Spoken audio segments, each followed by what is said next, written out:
નમસ્કાર, આપ જોઈ રહ્યા છો નેશન પ્લસ ન્યૂઝ. હું છું હિરલ આપની સાથે. આણંદ જિલ્લામાં છેલ્લા કેટલાક સમયથી વિદ્યાર્થીઓમાં આત્મહત્યાના વધી રહેલા બનાવોએ સમગ્ર શિક્ષણ જગત અને વહીવટી તંત્રને ચિંતામાં મૂકી દીધું છે.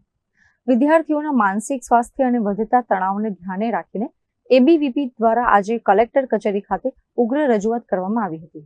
દેશના સૌથી મોટા વિદ્યાર્થી સંગઠન એબીવીપીના મતે છેલ્લા એક વર્ષમાં આણંદ જિલ્લાની વિવિધ શાળાઓ અને કોલેજોમાં આત્મહત્યાના અંદાજે 3 થી 4 ગંભીર બનાવો સામે આવ્યા છે. ત્યારે વિદ્યાર્થીઓના માનસિક સ્વાસ્થ્ય અને વધતા તણાવને ધ્યાને રાખીને આત્મહત્યાના બનાવો રોકવા માટે કાયમી વ્યવસ્થા ઊભી કરવાની માંગ સાથે આવેદનપત્ર પાઠવવામાં આવ્યું હતું. વિદ્યાર્થીઓના માનસિક સ્વાસ્થ્ય માટે દરેક શૈક્ષણિક સંસ્થામાં કાઉન્સેલિંગની વ્યવસ્થા અને તણાવ મુક્તિના કાર્યક્રમો યોજવા બાબતે આવેદનપત્રમાં ભાર મૂકવામાં આવ્યો હતો. એબીવીપીએ આ ગંભીર સમસ્યાના ઉકેલ માટે કલેક્ટર પાસે કાયમી વ્યવસ્થાની માંગ કરી હતી. અખિલ ભારતીય વિદ્યાર્થી પરિષદ આણંદ દ્વારા આણંદ જિલ્લાની અંદર છેલ્લા 4 દિવસની અંદર 3 સુસાઇડના બનાવ બનવામાં આવ્યા છે.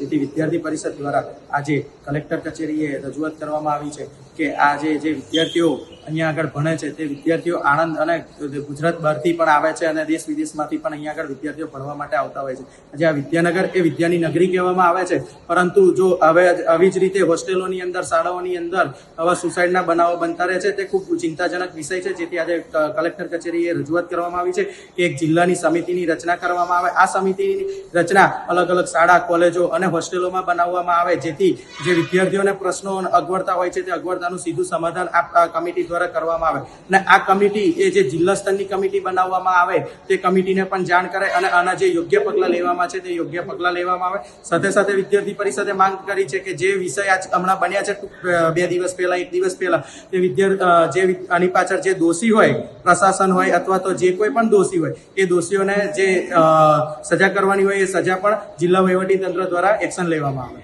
આણંદથી દિનેશ પટેલ સાથે Hiren Shah, Nation Plus News, Khambhat.